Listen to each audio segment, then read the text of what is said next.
Welcome to the consulting rooms of Deckard and Booth. We are your cinematic sleuths investigating the best, worst, and forgotten movies of film noir. And today's case is none other than 1994's The Last Seduction, starring Linda Fiorentino, Bill Pullman, and Peter Berg. The logline for The Last Seduction is looking to escape her unhappy marriage, a villainous femme fatale, Bridget Gregory, convinces her husband Clay to sell cocaine, then steals the profits and runs out on him. She stops in a small town en route to Chicago where she ensnares her next conquest, insurance man Mike. After getting a job at his insurance company, Bridget convinces Mike to run a scam, but things take a deadly turn when she recruits him to get rid of her husband. Bum, bum. Bum, bum, bum. Welcome to this episode of Mean Streets. We have a special guest with us today, Stephanie Czajkowski. Stephanie's an actor. You've been in shows like Doom Patrol and Star Trek Picard and in movies and all sorts of stuff. We're happy to have you with us. So welcome, Stephanie. Yeah, thanks for having me. Yes, welcome. One of the questions that we always kick off with at the beginning is we always like to know everyone's initial reaction to the film. So this was my first time seeing The Last Seduction. Never seen it in my life, so this was quite the experience. But I want to know, we'll start with you, Stephanie. What was your kind of initial reaction seeing this, whether for the first time or if you watched it more recently for this? What was your initial reaction watching this? I remember initially I saw it, and I think back in the 90s. I saw it 30 years ago, right? And I just remember thinking, wow, I have never seen a female character portrayed this way, in a way that was an anti-hero and is also just unapologetic, in a way that I was so floored by it. I loved it. I just thought it was so amazing to see that represented. And that was triggered when I watched it again, because it wasn't one of those films that I was like, I love this film, but then it wasn't like in my rotation of things that you watch over and over again. So when I watched it again, it struck me in the same way, because it's very uncommon to have this kind of character that is unapologetic. I think that's the thing that really strikes me, because usually if you have a kind of a female anti-hero, there's some sort of, they always insist that, like, well, she's a woman, so she should feel bad about something. And in this, it's just like mission all the way through, you know? Yes. I found out that Linda basically based her character, two things. One, the writer based the character of Linda off of sales people that he knew back in the day, because he used to be in sales. Right. And he hated sales, but he took a lot of inspiration from that for her character. But then to take the character to the next level, there's this interview with Linda where she talks about what basically she then further modeled the character off of men that she knew, and men that she knew in Hollywood, because, you know, the character of Bridget, like, she's such an abusive, she abuses her power of being able to read people. Yeah. And she's like, to kind of take it to the next level, she's like, I couldn't base this off of men. I had to base this off of, or women. I had to base this off of men, because women don't really go that far, but men do. So it's interesting. Not in that same way. Yeah. Matt, what did you think? Matt? Stephanie's taken the words out of my mouth, really. I also saw this when it first came out back in the mid-90s, and had the same reaction to it, that this was a central performance that really is the glue that holds this entire film together. Mm-hmm. And it was refreshing, even then, to see a central female lead that is so unapologetic, is the word. That is definitely the word, and so empowered. It's a spellbinding performance, and I had not seen it again until I watched it in readiness for this. And like Stephanie, I had exactly the same reaction that I had 30 years ago. You know, I'd forgotten how good she is as a character and as a performance. And I just, it's still refreshing to see such a strongly written female lead as this, who does not care and was just out for what she wants and is going to get it, no matter how bad the things she might have to do to get it may be. And I think it's as refreshing now as it was in 1994. Yeah. I think it's fabulous. Yeah, I don't think they would let you, even though it's 30 years later. I don't think, having watched friends of mine writers get notes, I don't think that they would allow you to write a character unless there was some point at which she felt bad, or you could see a softness to her, or like you would have to do something to undercut that strength. I think that's simply true. For people, because they're afraid they won't there's that thing of like, well, I don't know if people will like her. We got to make people like her, you know? Yeah. She's unlikable. Yeah. Well, and I think that's what makes her so likable. Yeah, exactly. Yeah. And that's the whole point for me. And I read I think it was Peter Berg, an interview with Peter Berg, where when they're having the tryst, shall we say, outside the bar. Oh my God!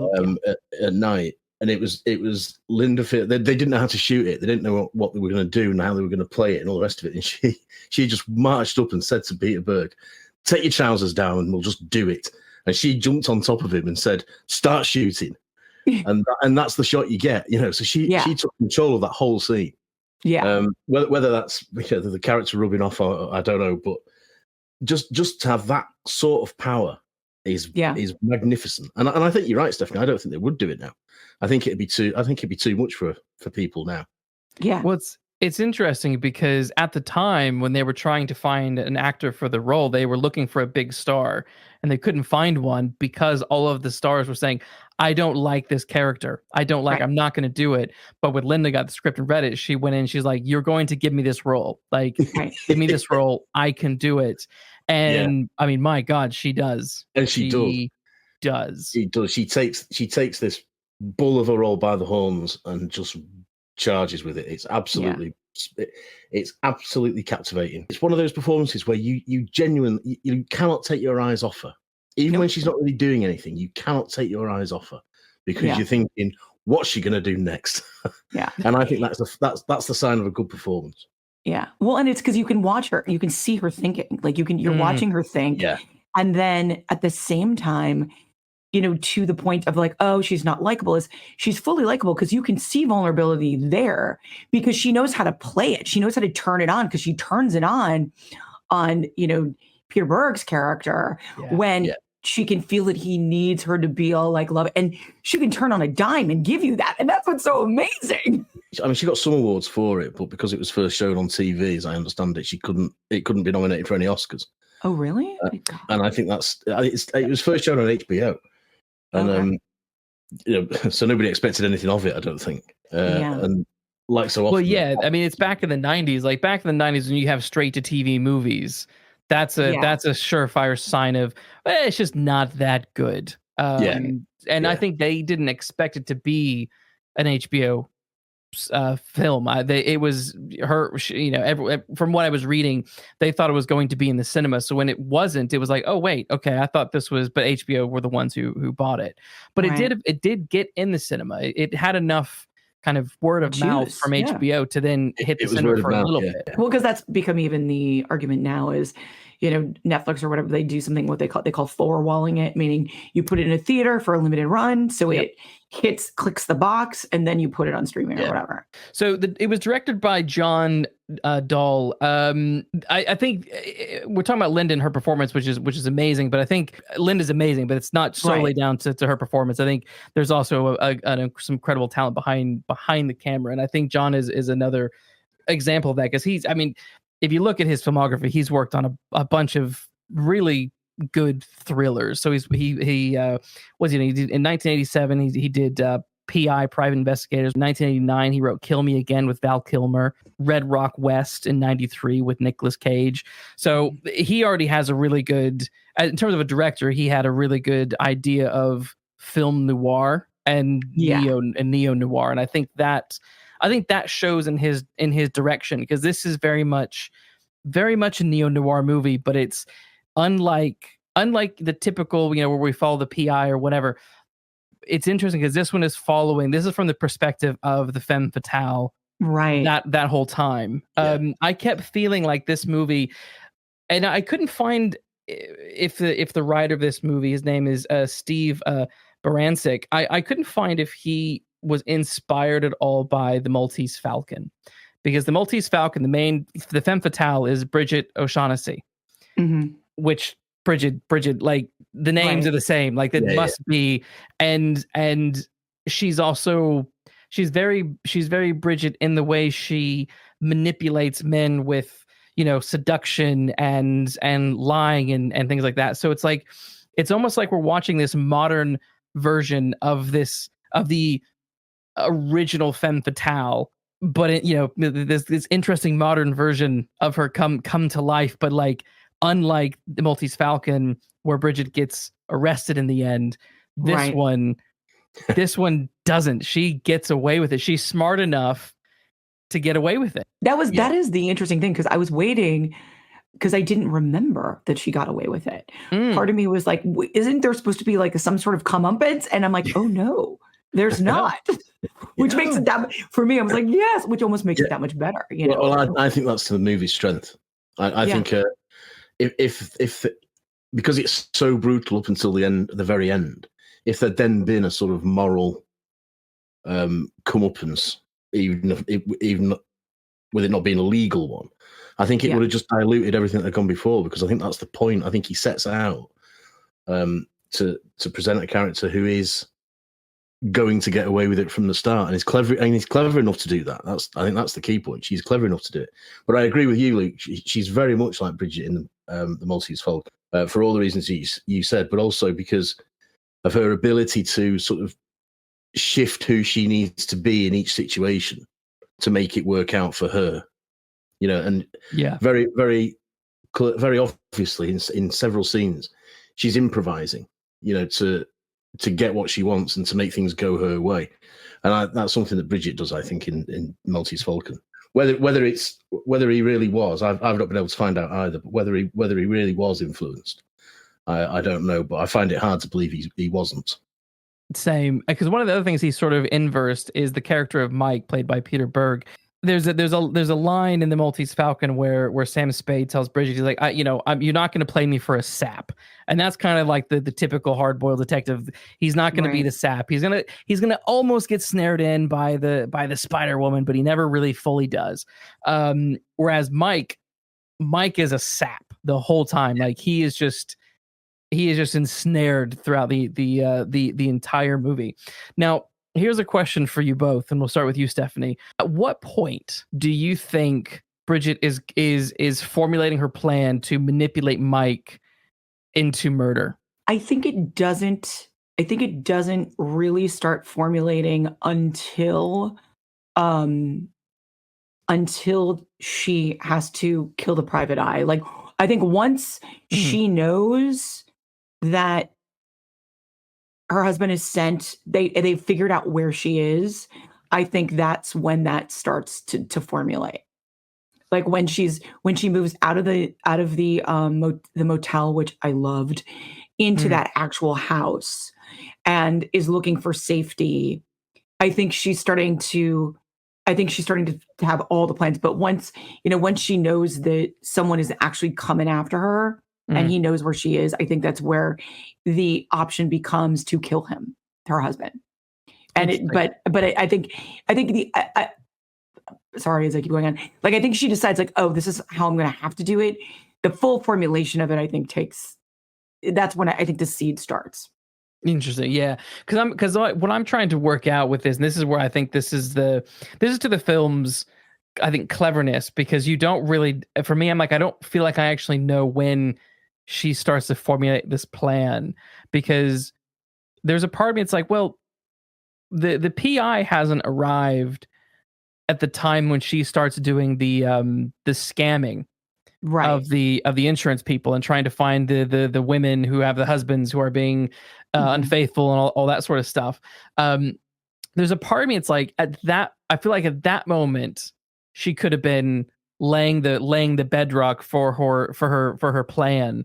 And then once the PI finds her, maybe that's when she's like, okay, now I've got to execute the plan. But it's like, it's just one of those things that after the movie, I just thought, man, at what point? But I also love the fact that the movie doesn't give you the light bulb moment either. Yeah. You're sort of, I love the kind of ambiguity to it. I don't know. What's your take on that, Matthew? I also like the ambiguity of it. I think that's certainly to the film's strength, and I suspect that the the actual answer is sort of falls between both your stools, somewhere in the middle of both your stools. I think she's probably got the seed of the idea as just a sort of, a thought, nothing more, that she might not really do anything with, that it is possible for this scam to work. But I think when the private eye arrives, I think that's when she starts to accelerate. And I think it's because Clay's getting closer and closer and closer. And I think she realizes something's got to be done. And then she goes back and says, right, well, maybe that scam idea can work, and this is how I'll do it. So I think it's probably, I don't think the moment you're highlighting, Luke, is when she actually decides that's what she's going to do. And I think that comes when I think Stephanie's right on that. I think that's the private eye is the inciting incident for that. But I think she's had, it's just almost, it's one of several ideas that she's had about various things. And she's just testing that one out, and we see her do that.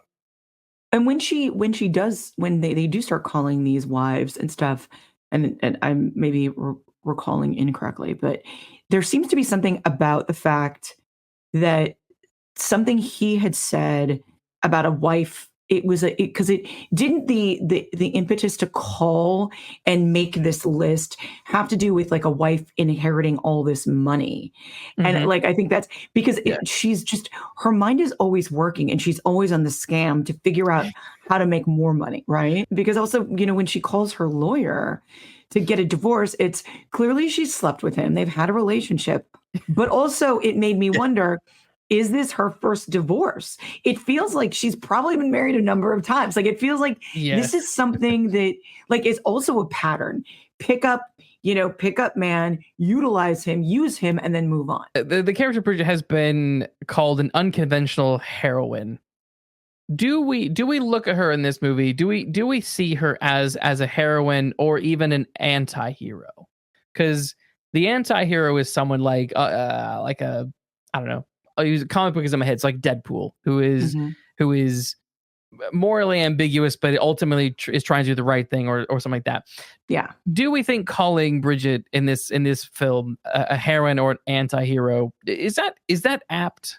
I mean, I think it's easy to throw around anti-hero, but usually, again, to that point, isn't it? It's like someone is trying to do things for the right reason, sometimes using the wrong things as an anti-hero. Is that not true? Like, because if you look at Walter White and stuff, like, well, he's trying to save his wife, been selling drugs. Like, there's always the methodology of getting there.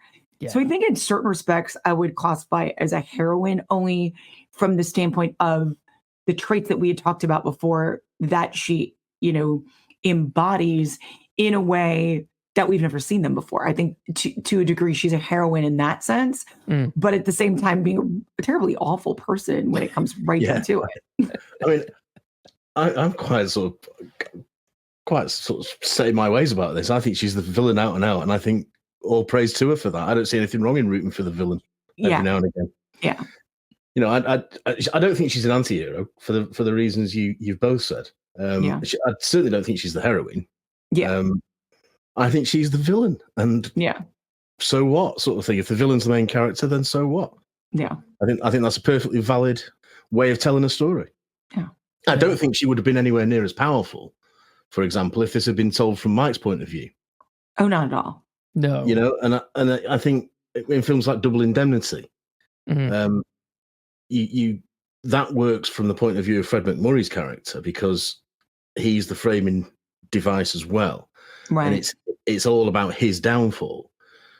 But it's just as interesting a story if you tell it from the point of view of Barbara Stanwyck, which is what The Last Seduction really is. Yeah. It's as you said earlier, Luke, told from the point of view of the femme fatale. And I don't see anything wrong. The main character doesn't have to be the hero or the heroine for me. I'm quite happy to say she's the villain, and she's a really good villain. Yeah, I think so too. I want to talk more about Mike in a minute, but I want to focus on Clay for a second. I want your guys' take on the character of Clay. What did you think of him, Stephanie? God, I love Bill Pullman so much. Like, I always forget how talented he is, and how he's able to pull off. He's able to play off characters who seem like complete dumb. Dumb. Can I say the word shit? Dumb shits. Like, but in this, like his fatal flaw is so just this so overconfident, and he is so embodies someone who thinks they're smarter than everybody else and is just he's so entitled.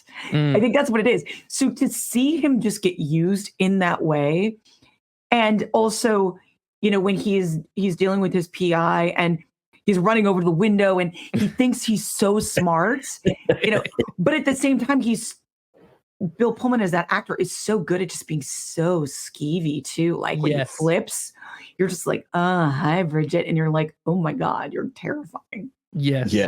When he calls a bitch it. Yes. Yes. I mean, it's just fabulous. I think it's as a broad brush, I think it's a brilliant comic performance, and Pullman is fantastic. But he is able to give it some menace when it needs it. Mean Streets will be back right after this. Who knows what evil lurks in the hearts of men? Turn your dial to find the frequency of the past. Where the classic stories of mysteries, sci-fi, thrillers, and suspense are found waiting to be heard once again. Another case for Nick Carter, Master Detective. You'll find a variety of those stories here, in their original form, where each episode takes you to another place or time. The Man of Bronze, Doc Savage. But only when you find the mystery frequency. Available everywhere. The shadow knows. Check out the Mystery Frequency podcast. You won't be disappointed. And now, back to the show. I was laughing out loud at the phone scene. Running around the office, and when he's like running in place, and you're just like, what are you doing? But in the hands, when he's revealing Mike, when he's revealing the whole story to Mike, he's fabulous in that.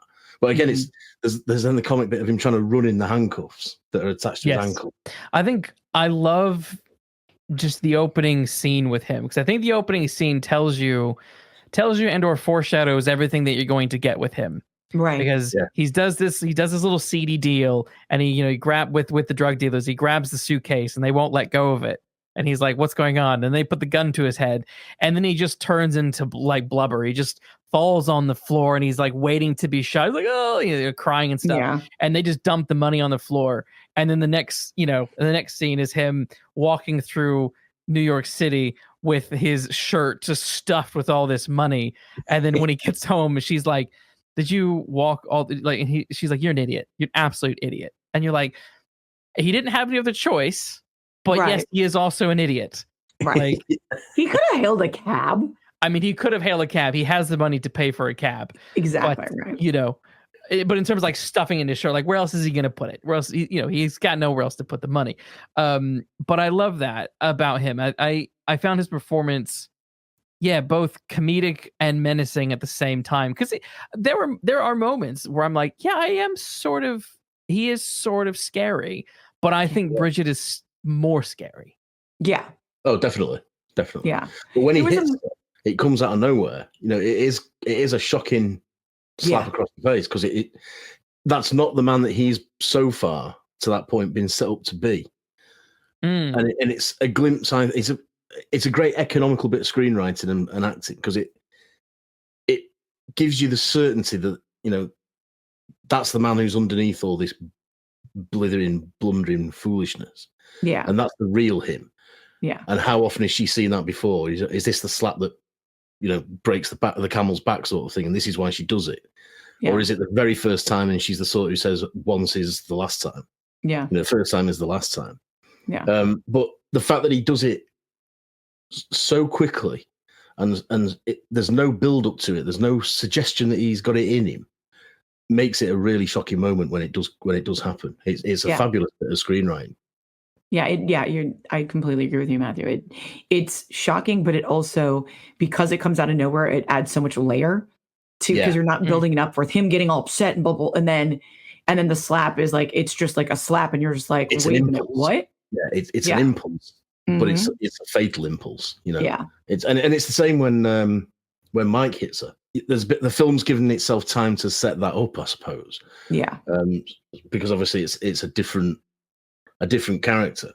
Right. But that first one from Clay is just a knockout, I was going to say. But, it's a really good moment that really makes you sit up and take notice. Yeah. And it also gives you as the audience member, as selfish as she is, and as directed and unapologetic, it also gives you as the audience member a reason to be on her side from the get-go. Yeah. Then you can for a minute justify her being a bitch. I was reading elsewhere where someone, their interpretation of Clay was that he was basically using Bridget as a life preserver, to use their term, to keep himself afloat. And I'm not really sure I buy that. Because I guess when I look at that, I'm like, I don't really know what she is bringing to the table financially. Like, he's the one doing the drug dealing. He's the one making the big, so I found that an interesting take on that character. I didn't know if you guys felt that is part of Clay's character, or is that maybe a clunky reading of his character? Because I don't see him as using Bridget in that way. I don't think that he needs her once she takes the money, but he doesn't need her.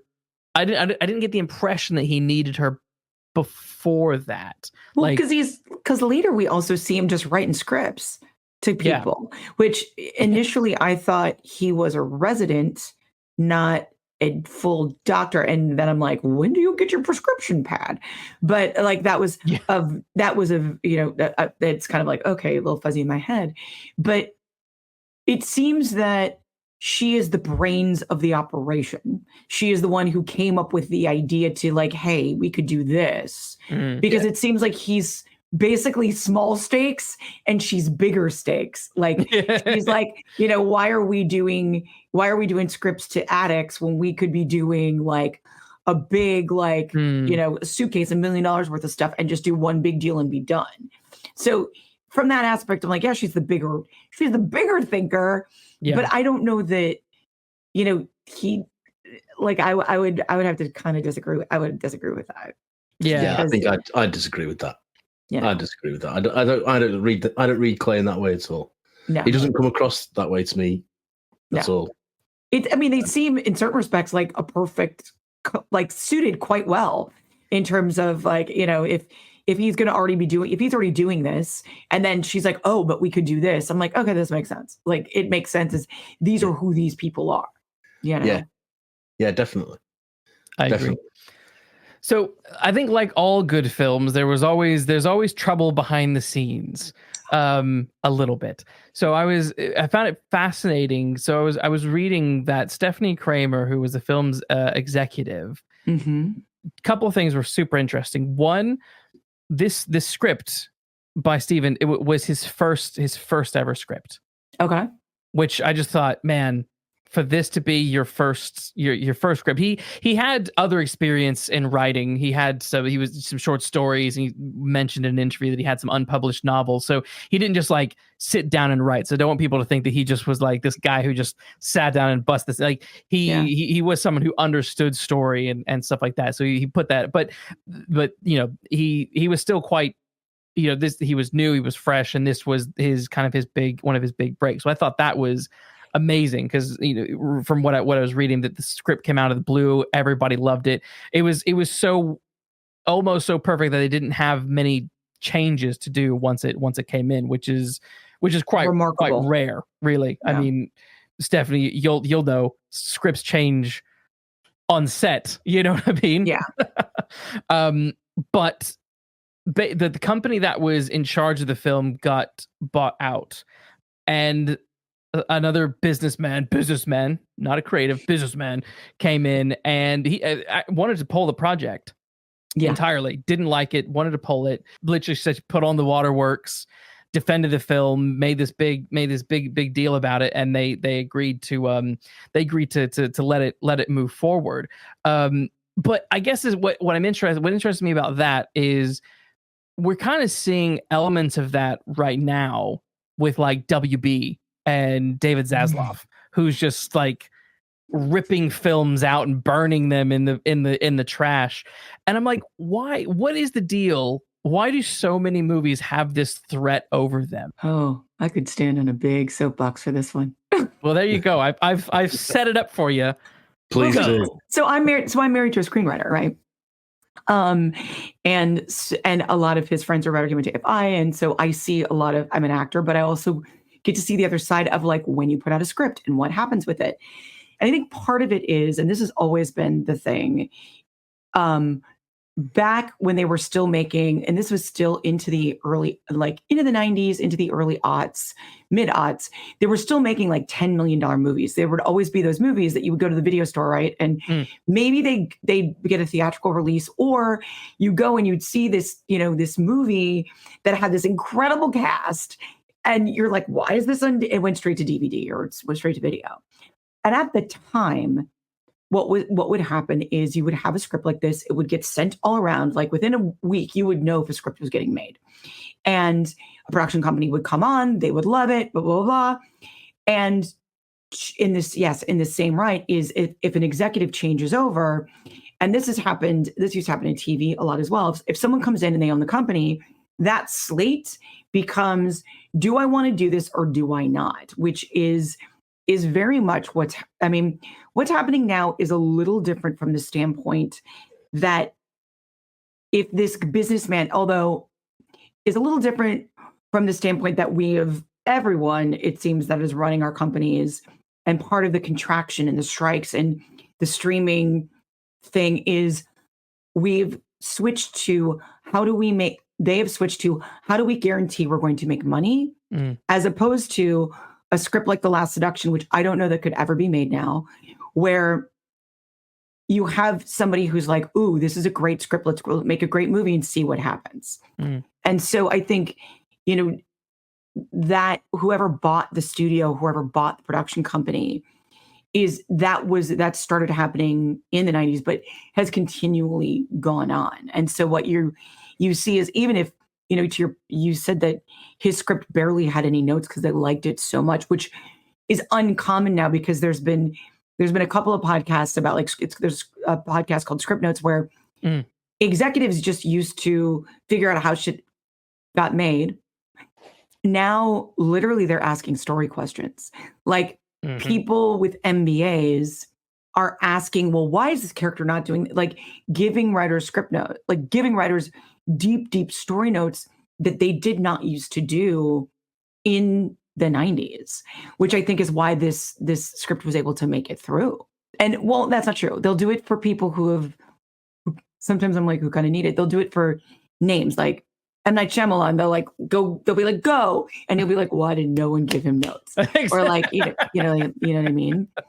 But it's just a case that it doesn't surprise me, because you still have executives doing that, but less so because with the churn that's happened in Hollywood right now, if you watch Deadline and see what's getting renewed, is what is happening is you're seeing very few green lights, but you're seeing green lights of things that executives in particular shareholders are like, what is a guarantee? Yeah. I said this to another friend, and I've said this before, is I feel like Hollywood is always been like Vegas. It's always a gamble. Anything you're in is like a gamble. And it used to be that producers, like the woman who found this movie, they'd play roulette. They would go and they'd put their coins down on the corners. They'd bid on a number. They bet the pass line. And right now it feels like the industry is only betting red or black. They're betting big, but they're only betting red or black. And so the ability to see things like this movie, I think, is becoming a little harder to a degree. Maybe that will change, but it's because the Zaslavs of the world are doing exactly what you said. I don't know if I answered the question. That was just me on a soapbox being like, I liked it. Because you raised a point though. And I think when I thought about this movie, finding The Last Seduction for this episode was very hard. Getting a physical copy of this would have been really expensive. I luckily found it on Apple. Yeah. Put it on And Peacock. yes, so that was the only place here, at least in the UK, where I could get it at a reasonable price. So it's not widely available, which is disappointing.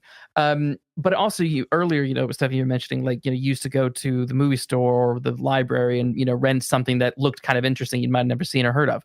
And I wonder, are we now losing the ability to create cult classics? Because one, those movies just really aren't getting made anymore, and B, with the sheer mass of stuff that is just on streaming, finding the stuff that is cult worthy is, I mean, almost impossible now.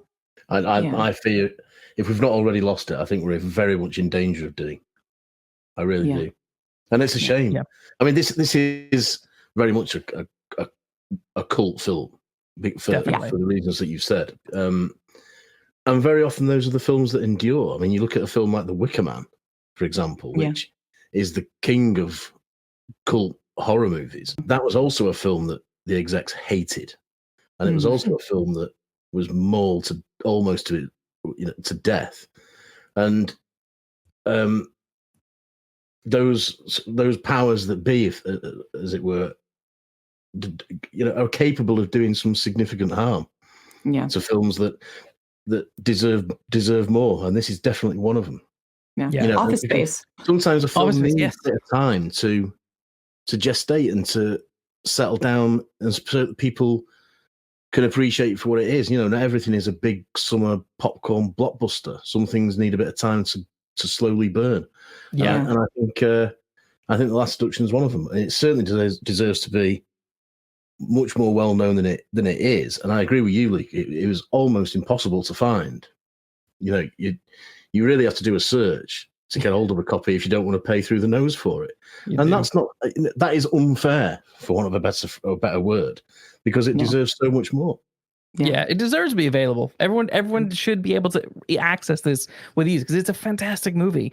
But Stephanie, back to one of your points about executives and giving notes. There's an interesting thing in this movie where towards the end, the kind of the climactic scene of the movie, Bridget is playing with Mike after Clay has been killed, and she's basically saying, "Oh, let's play that you've broken into the house and you're going to molest me," blah, blah, blah, blah. Things like that. And I remember watching that scene and being like, man, this took a really dark turn. Like, hadn't really seen her do anything like that previously. And of course, lo and behold, found out that the production company ITC Entertainment, who was behind the movie, there was a scene where Linda was dressed as a cheerleader and she was wearing suspenders and they were covering her tits, and the writer recalled that that they were not happy with this. He says apparently a guy from the company, this is a quote, a guy from the company who was monitoring things, watching the dailies, saw the suspenders over Linda's nipples and shouted, "Are we making an art movie?" And as a result of this scene, shut down the production, and basically had to made the creators behind this movie, the director, all those people, essentially pledge that they weren't making some sort of artistic, pretentious movie.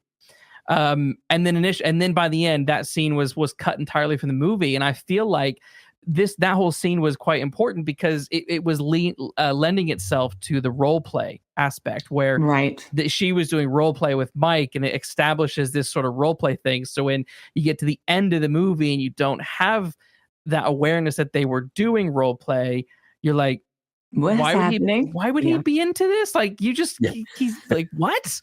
But I think it's a perfect example of these studio executives who force their sort of bad opinions on scripts instead of, like, there's a wonderful interview on another podcast called Spy Hards. Love those guys. They're great.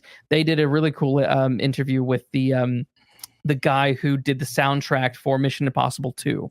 And they talked about who was it? It was Limp Bizkit who did like the main song for Mission Impossible 2, and Tom Cruise had a meeting with Fred Durst, and Tom didn't like some of the lyrics. And in this moment, Fred was like, look, Tom, I don't tell you how to act. Don't tell me how to write a song.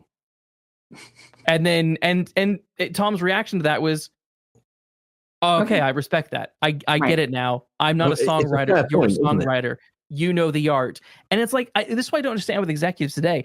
And even back then, it's like, trust the people making the art. I mean, Blade Runner is a perfect example of executives and producers effing up that movie to a nth degree, that it's like, once you strip all of that executive influence out of the picture, you end up with a great film.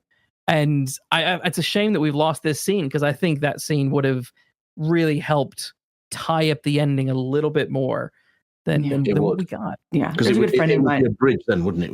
It'd be a bridge from what the relationship was to what it had progressed to what it culminates as. Yeah. Well, it would give you it would fill in the information, because you're just like, what? Yeah, because it does come out of nowhere. Yeah. I was going to say, Luke, to your point, a good friend of mine who's a writer, has been a showrunner, she has said often, and my husband quotes her, is like, a lot of people confuse typing with writing. Whoever she is, tell her I love her already. I'm going to print that and stick it on my office wall. Yeah, a lot of people confuse, and I think that is also it's the more democratized. It's great that I can make a movie with my phone, right? That's amazing. Like, we've democratized the ability to make things. We've democratized the ability to create things. Social media has done that too, and as such, there seems to be, and I think this is even with, Spielberg and who else came out trying to save TCM, like, is this idea that what existed in the past, a history or the experience of someone's ability, there doesn't seem to be as much, there's no respect paid, which disturbs me to the nth degree on a lot of things, because it's like, well, no, I mean, we could do that. Anybody could do it. It doesn't matter. Like, we don't need to know how to do that until you get into it and you're like, yeah, you know what? You need to know how to do it. Like, Yeah, you do.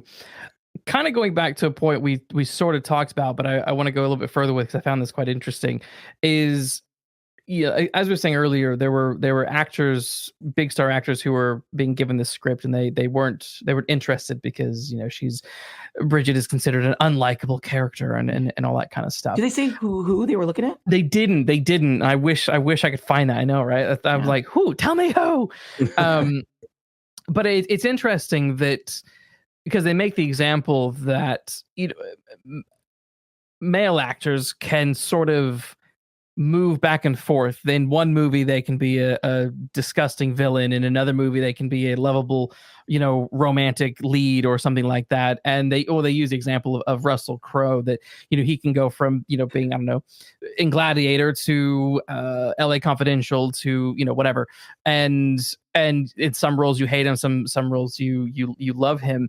I guess it's kind of that unfortunate thing of why does it work for a guy but it doesn't work for a girl on screen? And in reality, I think this film sort of makes it clear that, like, people really don't see it that way, but it seems that the people in charge of putting the money into the movie, who aren't the creators, still see it that way.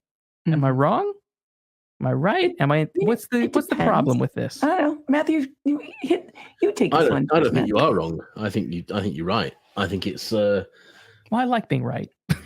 It's. I think it's just the way that some minds work. Some roles have got to be this, some roles have got to be that, and once an actor is in that role or has done that sort of character, they can't do anything else. But you forget the fact that they are actors that are trained to be lots of different people on lots of different occasions. It just strikes me as completely blind to what any rational audience-going member of the public would readily accept. The fact is, this is a good, meaty central performance. It just happens to be that it's a female character. And what's so refreshing about it is that we don't get that. So you'd think somebody would say, well, if that's what people like, then let's do a bit more of that and see if they still like it. Do you know what I mean? Like, so yeah, it's such a powerhouse performance. that it deserved recognition, but people won't see it. People don't see it because I don't think people want to see it. I think they want to see people I'm talking executives. They want to see people. They want Harrison Ford as the hero, and they want Sandra Bullock as the heroine. Right. And because that's what people paid money for once. Right. Well, so it can't change. Yeah. Well, you want. I mean, when you're putting, the realistic, thing behind it is, we know this person has done this role, has done really well at it, and people will come to see them. And so as a result, until you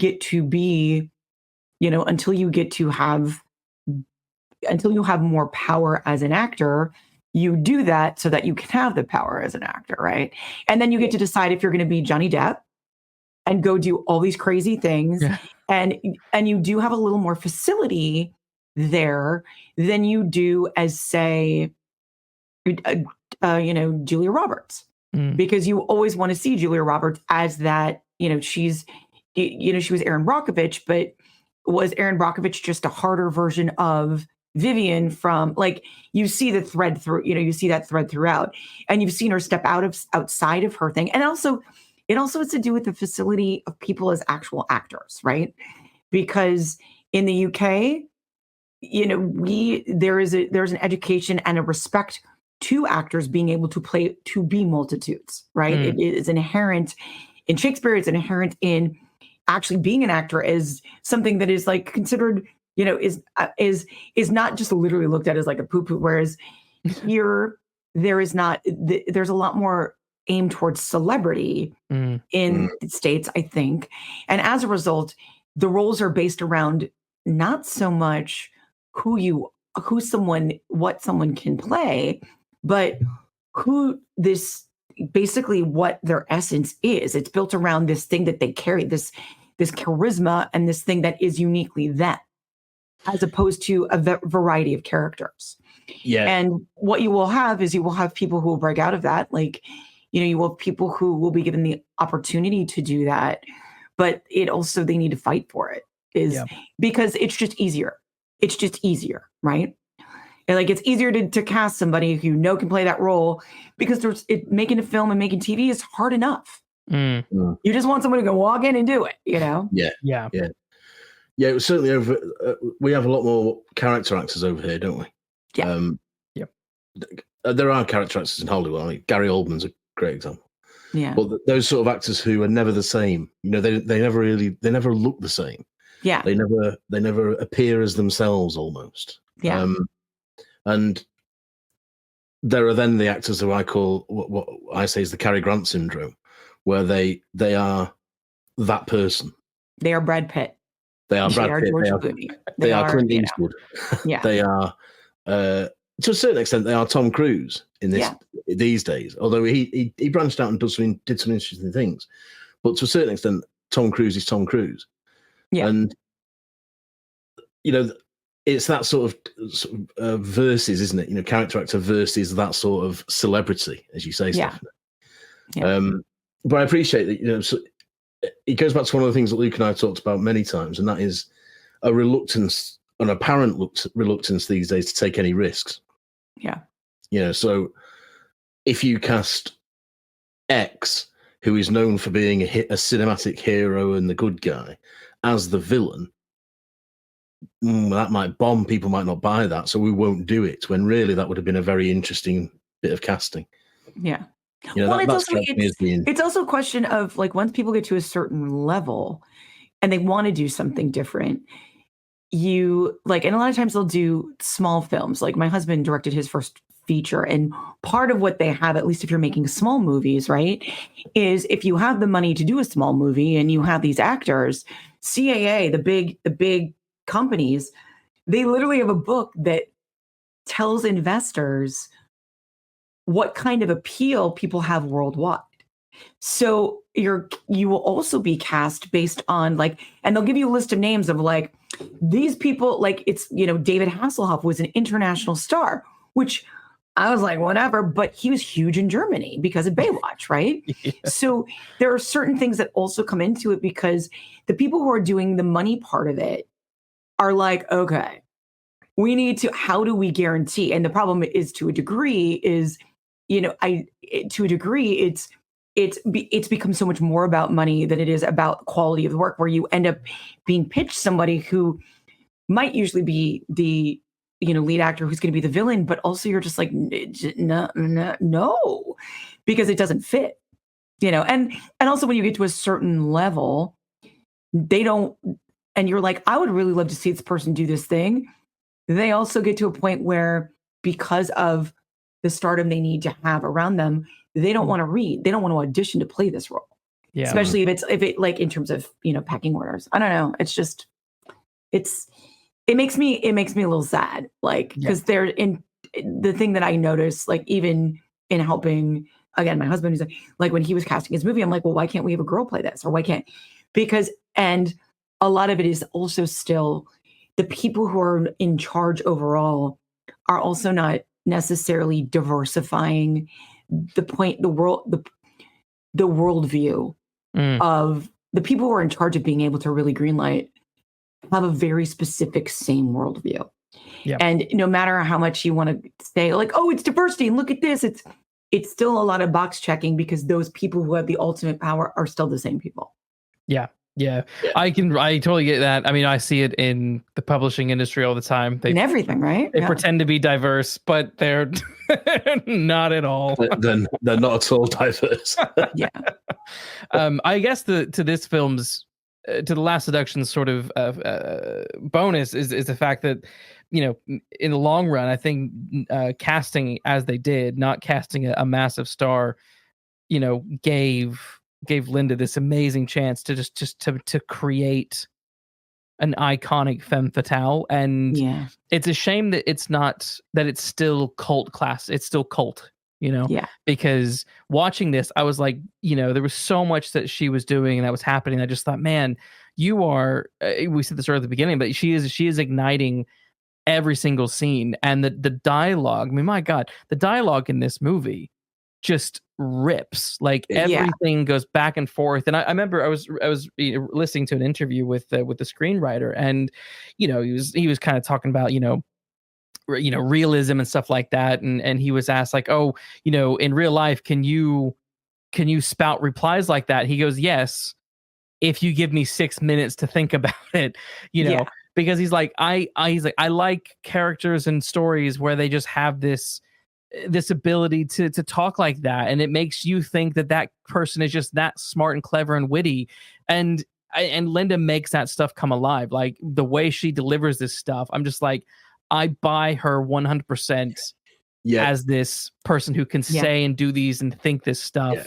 That's a good point, that is, because too often lines like this and the Chandler like dialogue can come across in movies as learnt dialogue, right? And not as organic speech. Yeah, and there are very few people that can pull it off, really. But Linda Fiorentino is one of them, definitely. Definitely. All that dialogue in the bar when she first meets Mike, from the minute she's ignored by the bartender and a retort to him, to the whole Mr. Ed conversation. Everything she says, I believe 100% has just occurred to her. And that is very difficult to pull off, I think, for an actor to do that convincingly. When the dialogue is so, it's not contrived, is it? But it's carefully constructed. Yeah, it's semi-stylized. It's stylized, but without being it's stylized. It's a little. It's got a rhythm. It's got a style. It's got a It's only a certain type of a certain tone product that contains it, and it is noir, hard-boiled crime fiction. And because of that, it is stylized. That is the right word. But to make it not seem so is very, very difficult to pull off, and she does it fabulously. Yeah, because I love that scene where the whole time Clay, who is not Clay, Mike, the whole time Mike, who is a sap. He is a sad sap who is, in terms of like a life preserver, he is the one, I think, who is looking at Bridget as this. she can save me from this mundane life and we can go off and have this bigger life. But I love this. I love the whole time that he is, in terms of, if we kind of look at like what traditional, quote unquote, traditional roles and relationships look like, he is essentially playing the female part in this movie. Oh, yeah. And actually they Linda and Peter talk about this, where they intentionally played it that way. They intentionally said, okay, this is what would when you have conversations, this is typically what you hear the woman doing in the relationship, and she's doing what the guy's doing, and being kind of cold and distant and hard to get inside and get to know, and she's always like, oh, I want to know more about you. But in this case, it's Mike who is doing that. And again, this is where you can tell where Linda, like she's saying, is taking inspiration from dudes, where she's like, you want to get to know me, you want a real relationship, things need to be equal, blah, blah, blah, blah. And it all boils down to, well, if I've murdered someone, now you have to murder someone if we're going to be in an equal relationship. Right. And using that, like spending so much time being distant and writing that little fake note that has Mike and a heart and all that kind of stuff to manipulate him, because she knows what that is going to do to him psychologically. Right. To then land on that moment that then pushes him over the edge to agree to murder. Yeah, it's fantastic. It is fantastic. I mean, he is the absolute innocent corrupted. Yeah, absolutely, without a shadow of a doubt. But the whole relationship and the you're right, he is a sap, and he's a massive sap. But the whole relationship reminds me very much of the Kathleen Turner and William Hurt relationship in a film called Body Heat from 1981, which is a Lawrence Kasdan script. Yeah, I don't know if either of you have seen it. It's been a long time, but yeah, it's well worth getting. But without giving too much away, the way that this relationship plays out is very similar. And just as we can't prove that he took Maltese Falcon as inspiration, I wouldn't be surprised to learn that he took Body Heat as an inspiration either. Yeah. And it's all down to that reversal of role that you pointed out there, Luke. A domineering, strong, single-minded woman and a sap of a man who doesn't really want to lose her now that he's got her, and will do anything to keep her. Yeah, and it's so well executed in both films. It's so well executed. Some have said that this film is similar to Basic Instinct, but handles the themes and the material better. Do we agree or disagree? I just think it's a better movie. Yeah, yeah. Like I think if you're going to say that it's like Basic Instinct, you have to accept it does it better. Yeah, I'm not sure. I'm not sure. I do think it's like Basic Instinct. Really, I think that's a pretty shallow comparison. Yeah, I mean, I'm like, I get why people would compare, semi-strong woman using her sexuality to, but at the same time, they did that thing where, and maybe, Sharon Stone wasn't as skilled as is using the vulnerability, but there's a point in there where she's like broken little girl, and you're like, oh, this is why. You know what I mean? Yeah. You never see that with Linda, like in it purposefully, and maybe you can argue in Basic Instinct it was utilized to be something that a tactic she uses to manipulate him, but also the way they cut it. And here's the thing: the way they edited it is I mean, someone else might have gotten that, but I don't get that. It's not, oh, she's broken and it's this and it's driven her crazy or something. You know what I mean? It's like she's doing this because she's crazy, not, and maybe our character is, maybe, Wendy Croy, is a sociopath, but she's got her shit together. Yes, yeah, she is. It's not just because she's crazy. Yes, it's true. I think that it's bordering on an insulting comparison. I think Basic Instinct is so sort of MTV and over the top, This is well made and well written and well directed and well acted. And I would almost I'd say all that about Basic Instinct. Yeah, I would almost prefer you compare it to Showgirls or something, because at least that has because same writer, but also not a great movie, but also at least it's a cult classic. Like at least you can take bigger swings on the fact that like the Gina Gershon character in Showgirls was went for what she wanted and then got underhanded because that's all about Eve in certain respects, right? So yeah. I think, like I say, I think it's got much more in common with Body Heat than it has with Basic Instinct. Basic Instinct has that thing again. Another quote from someone else. It's always a Lifetime movie till you put stars in it. Like that feels like like Basic Instinct is a Lifetime movie until you put Sharon Stone and Michael Douglas in it, and then it's not. You know what I mean? Yeah. Whereas yes, it'll whereas Last Seduction ended up on HBO, but like script of that was just Yeah. The only thing that when I was watching The Last Seduction, the only thing that made it feel like it didn't belong in the cinema was the music. Now I'll caveat that with I actually enjoy a lot of the music. And the music has a very playfulness to it, where it sometimes goes a little bit dark. But a lot of times when it is focused on Bridget, it has a sort of peppy piano, somewhat noir-y vibe, as if like she's the detective just sort of walking down the street, and it's a little bit of a peppy moment. And that kind of plays a lot throughout the movie. So pretty much almost anytime she does something that's a little bit nasty, it's almost those scenes are then sort of followed up with that bright piano music, right? That gave it that I was thinking maybe less would have been more, or maybe if this wasn't bought by HBO and was going to be put in the cinema, maybe more time would have been spent on where to put music and where not to put music.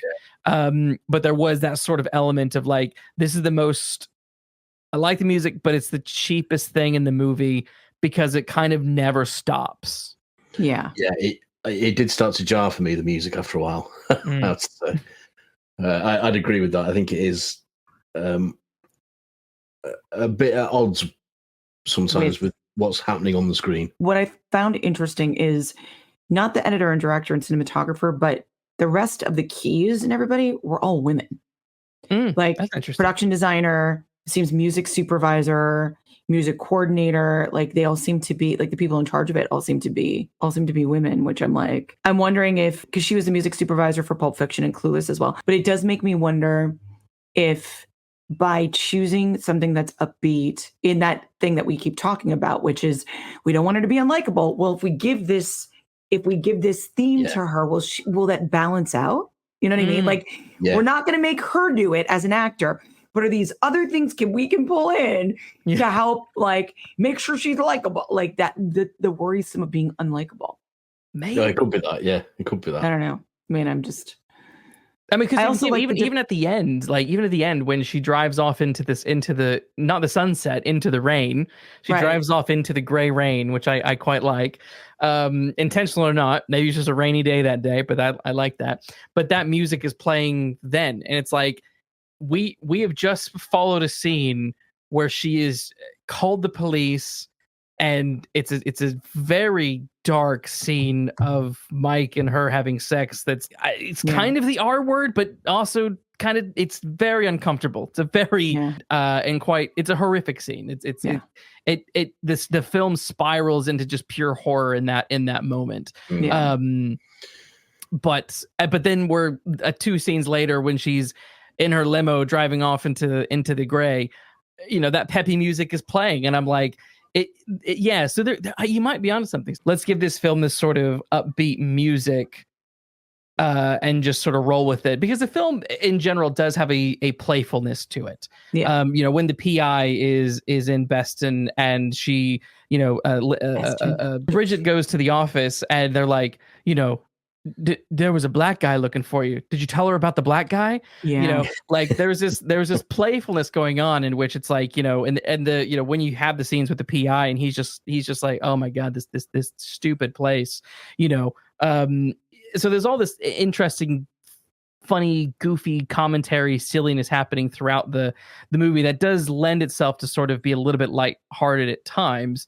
But I do think that maybe the music is its weak point for me. No, I was gonna say, because it could be meant to be a counterpoint, but the counterpoint doesn't do, like, if it does set out to do that, it doesn't succeed. But the film was nominated for an Edgar Allan Poe Award for Best Mystery and Crime Screenplay of 1994, which I think well deserved. You know, it won a few awards. And I think, you know, I think it's, you know, for what it was and some of the struggles that they had, and, you know, I think they pulled off, and I think this film is incredible. Out of 5 Falcons, how many would you give The Last Seduction? Can I give a quarter of a Falcon? Like, I want to give it a 4.75 Falcons. Sure. Because I think it will hold up to time, except for there's also the weird, like, the mini trans panic, which they kind of brush over. Yeah. And I'm just like, and part of me is just like, I mean, I knew that was a thing in the 90s, like, oh my God. But I'm like, other than that, it feels like a perfect movie to me. But like that, like, in terms of, for its time, 5 Falcons. Watching it in retrospect from a 2024 perspective, 4.75, I got to take away a little bit for that, because I think it stands the test of time. You know what I mean? Matt? Yeah, I agree. I think it stands the test of time. I think in many ways it's better than a lot of the stuff that we get now. For me, it's an absolutely solid 4.5. Docking the 0.5 just for things that we mentioned, you know, the music. And there is that odd trans thing that just seems they so brush over it. Like, it's so like mini. It's arrived before it's even, you know, and gone before it's done anything, really. It's a very odd moment. And whilst I think that final scene is, in a sense, it's gripping, it does come out of nowhere. Mm-hmm. You know why it's got to happen, but it comes out of nowhere. So there are but these sound like, you know, sort of fierce criticisms. They're not. They're very, very minor quibbles in what is otherwise a fabulous, fabulous film. I think I'm probably similar to you guys. I think it's a 4.5. And I think for some of the reasons that have been discussed, I think, like I said, music takes it down a little bit. The mixture of the gay panic, trans panic scene at the end. It's almost kind of like a cheap reveal. It's like, oh, you married a dude, ha ha, and it's like it felt out of place. It felt like a weird twist because it had no real development. I think it's cheap. I think it's very cheap, and I think if he's already playing the feminine role in this thing, that, you know, then you also having him grabbing onto her as a life preserver because his last girlfriend was actually a man, and he's not a man. Like, you're playing with his masculinity, which I guess could be a theme in there. But part of me is like, then go for it. Get another woman who's like her, who's like, friggin' get out of my place, man. You know, because I'm like, because that speaks so much more to his character. Like, to give him something for his character, and this is just like, oh, haha, like in a way that's, you know, it's just cheap. It's just cheap. It is cheap, and it's not even as if that needed to be the secret. Not even. No, there are 10, 15, 20 other ones that if you sat down long enough, you could think of hundreds of things of plot devices, I suppose. That's, oh my God, you know, I mean, but it was his first movie though. So, you know, I gotta give it, you know, I'm like, I mean, the guy's first script, you know, it's a very strong first script for sure.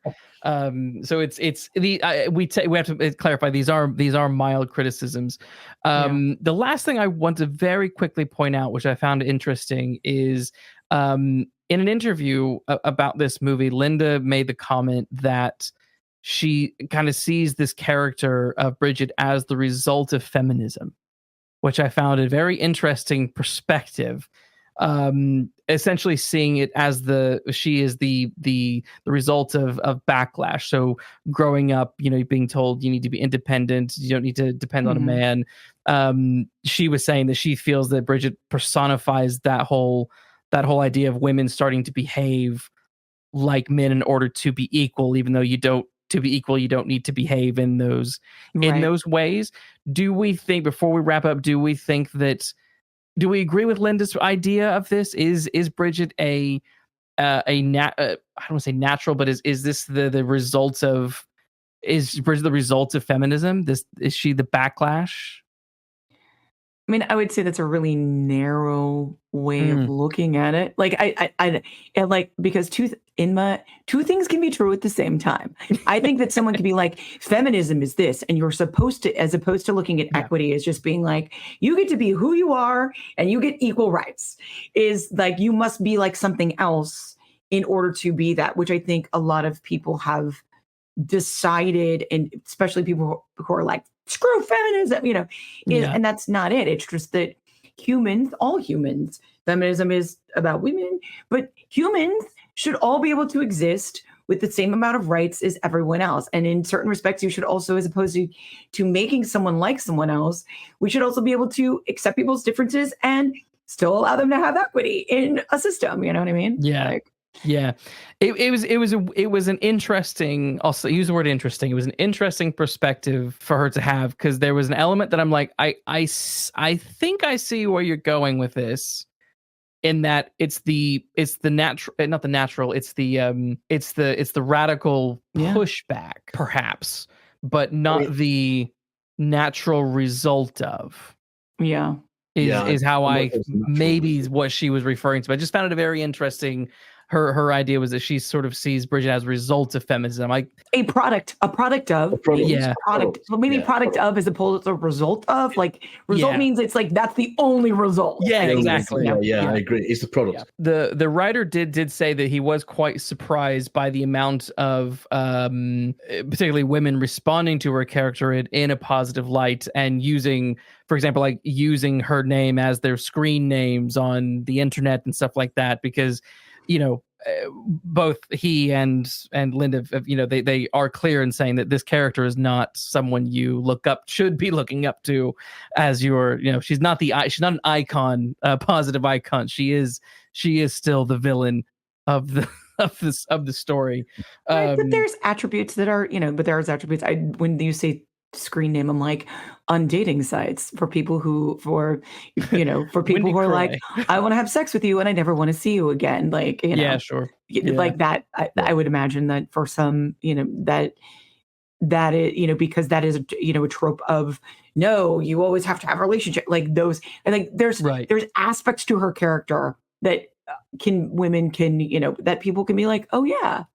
Yeah, I agree with that. That there are aspects of her character that you can admire, but how she reveals them and how she demonstrates them, probably not advisable to replicate. I think that's probably not.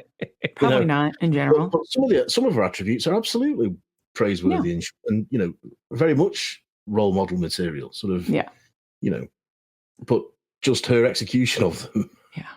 Yeah, it just made me think of the warning, perhaps I should say. Yeah, well, it just made me think of her walking into the office, and him putting his hand on her ass, and her turning around and slapping him, and being like, "Look what he did," And I'm just like, "Wow!" Yeah. But also, oh man, like it's like it's just taking that interaction and just stringing it out in a really obvious way to be like, "Oh yeah, you don't." You know why she's doing it. And in certain respects, you're like, you're being ridiculous. But at the same time, but at the same time, you can see why. The Last Seduction. It's a good film. It's worth seeing. It's worth finding. So I guess it's worth paying a premium to own. I'm a big proponent of physical media, so I'll probably end up paying more money than I should at some point to own this thing so that I at least have it. Stephanie, thank you for joining us. This was a lot of fun. Thanks for having me. Yeah. It was nice to meet you, Matthew. Thank you so much for having me back. Nice to meet you. It's been good fun. Well, that's our investigation into The Last Seduction, and thanks for joining us on it. We hope to see you back in the consulting rooms next week. Until then, please do like and subscribe, and be sure to take care walking down those mean streets.